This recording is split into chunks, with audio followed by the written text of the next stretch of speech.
Mediodía COPE. El espejo. Estar informado. Continuamos en el espejo de la Iglesia en Segovia. Saludamos a Luis Santamaría. Buenas tardes, Luis. Buenas tardes. Bueno, es una alegría tenerte en esta entrevista y tenerte en Segovia, anunciar tu presencia en la librería diocesana el próximo lunes, porque nos conocemos desde hace casi 2 décadas y aún recuerdo aquellos primeros encuentros donde ya nos hablabas de aquella red iberoamericana de sectas, que a mí me parecía algo demasiado lejano, pero 20 y tantos años después aquí estás, Luis, dándonos a conocer un poco más toda tu experiencia en sectas, ¿no? Efectivamente, se trata de un tema que genera interés, pero no es solo el morbo o lo oculto que siempre nos atrae, sino que se trata de una realidad, como hablaremos el próximo lunes, una realidad que está a la vuelta de la esquina, que está a nuestro lado y que afecta a mucha gente. ¿Qué tenemos que entender por sectas? Bueno, pues una secta, podemos decir, utilizo la definición que da mi compañero Vicente Jara, que es también de las Ries, igual que yo, es un grupo social depredador que practica el mimetismo y el señuelo. Es decir, depredador porque va a captar personas, va buscando víctimas, ¿no?, seguidores, y para ello se hace pasar por otra cosa, se hace pasar por un grupo religioso, por una iglesia, por una asociación cultural, por un grupo terapéutico o de autoayuda, y el señuelo ofreciendo pues algo que resulta interesante, atractivo, necesario, ¿no? Pues las sectas atraen por ese escaparate maravilloso que tienen, y suelen estar en torno a lo espiritual, pero tanto lo más estrictamente religioso hasta ahora pues mucho sectarismo va en la línea del crecimiento personal, como decía, pero también en los métodos para hacerse rico, para tener éxito en el trabajo, en los estudios, etcétera. La vida fácil. Claro, la vida fácil, es decir, ofrecer como un atajo para las complicaciones de nuestra vida, ¿no? Para esas cosas complicadas con lo que nos encontramos todos los días, pues bueno, pues aquí está el milagro, aquí está la solución, aquí está, todo esto solo si sigues este libro, sigues a este líder, haces caso o practicas esta técnica. Me ha resultado curiosa la definición de depredador, es decir, te anulan. Esa es la sensación que me da cuando veo esta imagen, ¿no? Claro, y el problema de las sectas va en torno a la libertad, porque en muchas cosas a veces dicen, bueno, pero esto es una secta o no, es que se parece tanto, a veces algunos llegan a decir, ¿no? Se parecen tanto algunas sectas con lo que dices, Luis, a algunos monasterios de clausura o realidades de nuestra propia iglesia que son más estrictas, de una vida más radical. Y bueno, pues hay un principio fundamental para distinguir cuando hay secta, que es la libertad, en este caso la falta de libertad, obviamente. ¿Por qué? Porque como la secta engaña para cazar, ¿no?, para captar nuevos adeptos. Entonces, pues no dice la verdad, dice medias verdades, presenta una cara pero la realidad es otra, te engancha a través de algo que es verdadero, que es bello, que es bueno, pero una vez que estás enganchado emocionalmente por dentro ya va viniendo el resto del lote, que ahí vienen las falsedades, las mentiras, el daño, la manipulación y el machaque en el fondo, la culpa, ¿no? Van machacando. Sí, también jugar con la culpa, echándote a ti la culpa de las cosas y luego otorgándote el perdón de manera que te hagas más dependiente todavía de ese líder y de ese grupo. Bueno, pues es una dinámica fuerte que desde fuera a veces no se entiende, ¿no? Pero que cuando uno ha estado dentro, pues se trata de un verdadero episodio de violencia psicológica. No sé, no me gusta sobre todo dar datos, ¿no? Pero yo creo que aquí es importante que sepamos, si tenéis una aproximación del número de sectas que operan en nuestro territorio nacional, y yo creo que ya has ido dando una clasificación de ellas, ¿no? Nos has hablado de espirituales, nos has hablado de ese crecimiento personal. Bueno, pues no sé si nos puedes clasificar y dar un número. Sí, bueno, podríamos hablar así a grandes rasgos de, en primer lugar, las sectas clásicas de tipo religioso, ¿no? Tanto las que tienen apariencia u origen cristiano como las que vienen del hinduismo y del budismo, que hay muchas, porque el oriental cautiva mucho y atrae a nuestra gente de hoy. Qué curioso, olvidamos nuestra historia cristiana, ¿no?, de Europa. Efectivamente, y parece que aquello es lo espiritual, ¿no? Cuando se habla ahora de esto es muy zen, y bueno, a ver, no olvidemos que tenemos una tradición mística y ascética fantástica, ¿no? En el cristianismo, también en el judaísmo, el islam, pues lo que son las religiones monoteístas. Pero bueno, eso sería por un lado. Por otro lado están las sectas de origen, las sectas esotéricas, las que dicen que tienen un conocimiento oculto, una verdad solo para unos predestinados, unos elegidos que somos nosotros, los que pertenecemos a este grupo. Y luego estaría pues todo el mundo de la New Age, vinculado al esoterismo. En la New Age entra de todo: el crecimiento personal, la meditación, la recuperación de la feminidad, buscar el poder interior de la infancia. Bueno, hay 1000 cosas, ahora que se habla tanto de energías, de vibraciones, de ascender a la no sé cuánta dimensión. Y bueno, y estarían luego esas otras que van más en la línea del coaching, del crecimiento personal, de eso, saca la mejor versión de ti mismo, pues eso también estaría ahí, ¿no? Al final. ¿Cuántos? Pues es importante los números, porque no solo se trata, yo siempre lo digo, no solo se trata de un problema intenso para la gente que lo vive, y no os podéis imaginar los dramas, el sufrimiento que hay en las familias que tienen a alguien en una secta, sino que se trata de un problema extenso. Calculamos que cerca del 1% de la población española, y en otros países incluso más, pertenece a sectas. 1% de la población. Hablamos de más de 400.000 personas en unas sectas que son incontables. Es decir, a veces dan cifras de 300, 400 sectas.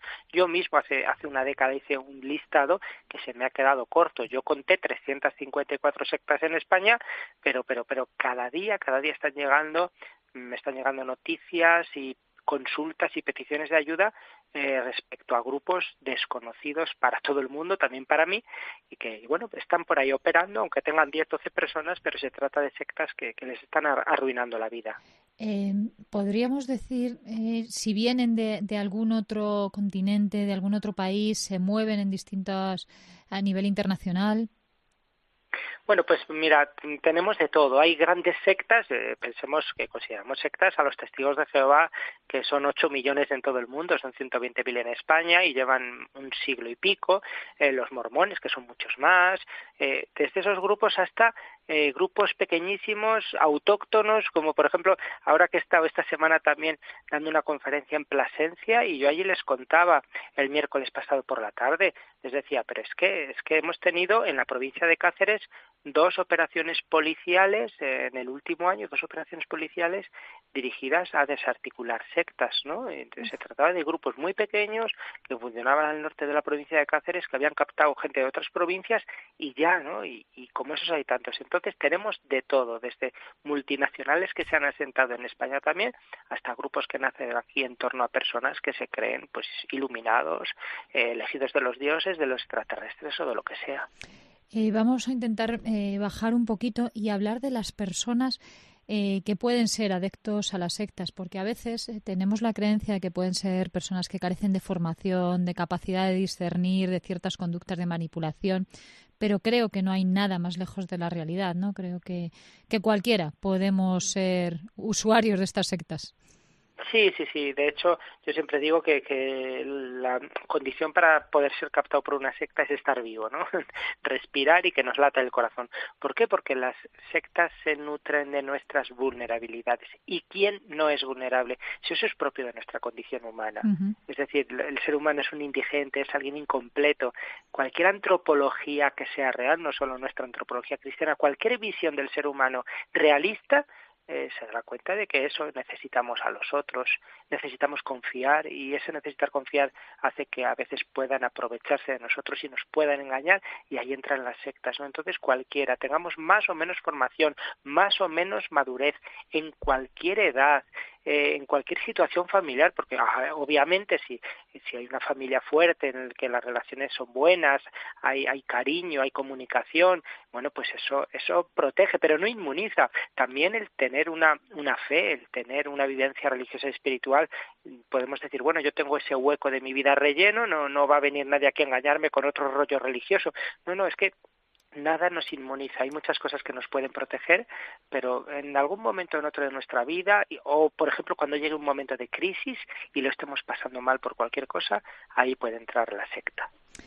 ¿Cuáles son las estrategias de estos grupos para captar personas? Nos has dado algunas pistas, ese ataque a las emociones y no a la razón, y también nos has hablado de la falta de libertad.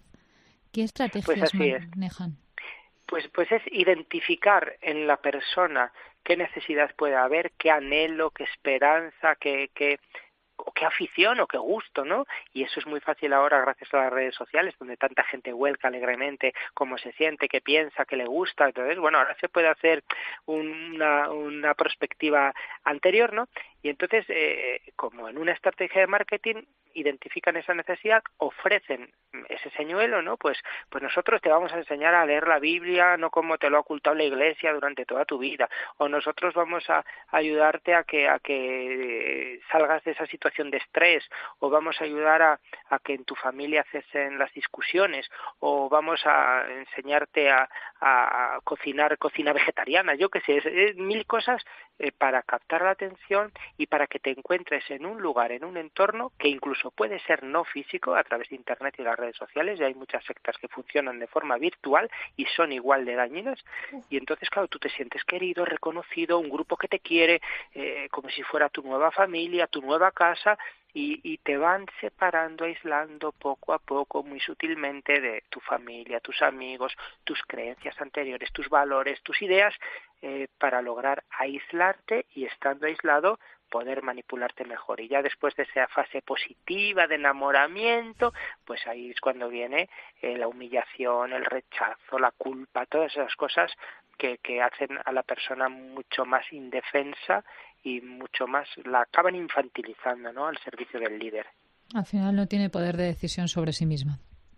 Efectivamente, porque al final uno pues acaba cediendo su libertad al líder, porque acaba siendo además más cómodo, ¿no? Él es el que más sabe, el que más puede, el que más me quiere, y si yo dejo toda decisión, toda voluntad y toda libertad en sus manos, pues seré feliz, ¿no? O conseguiré pues la meta que tenga la propia secta que me hayan inculcado. Y mirando, no nos podemos quedar en este negativismo y en en estas sectas que nos anulan, sino tenemos que mirar en clave de esperanza. Estamos en el año jubilar de la esperanza y como cristianos miramos a esa cruz, pero vemos en ella a un Jesús vivo y resucitado. ¿Cómo poder ayudar a las personas que creemos que están dentro de una secta? ¿Qué herramientas nos puedes facilitar para ayudar? Pues la primera herramienta es armarse de paciencia, ser realistas y saber que esa persona está siendo víctima de un proceso muy elaborado, muy pensado de persuasión coercitiva o abuso psicológico, ¿no?, lo que se ha llamado siempre vulgarmente lavado de cerebro, que esa persona no es ella misma porque hay alguien que piensa y decide por ella, y entonces armarnos de paciencia, saber que va a ser un proceso seguramente largo y cuidar mucho la comunicación, el cariño, el no confrontar directamente diciéndole cosas como del tipo estás en una secta, no te das cuenta de que te han engañado, porque eso lo que va a hacer es separarla, alejarla más a esa persona, y entonces, bueno, pues acompañar a esa persona en el difícil proyecto, el difícil objetivo de que en algún momento pueda pensar y sentir por sí misma, a partir de cualquier desengaño, desilusión, incoherencia que viva, humillación que sufra, pues algo haga clic dentro de su cabeza y dentro de su corazón, y entonces estar ahí habiendo sembrado dudas y habiéndole insistido a esa persona en que nosotros te querremos siempre, aquí estamos, somos tu familia, para que sepa en el momento de dificultad que puede salir, que lo que le ha dicho la secta de que sin nosotros no eres nadie, vas a ser infeliz o vas a condenarte, que eso es mentira, y que tiene a su familia, que tiene a sus amigos para acompañar en ese trauma de la salida y de recuperar su vida anterior o retomar los mandos de su propia vida.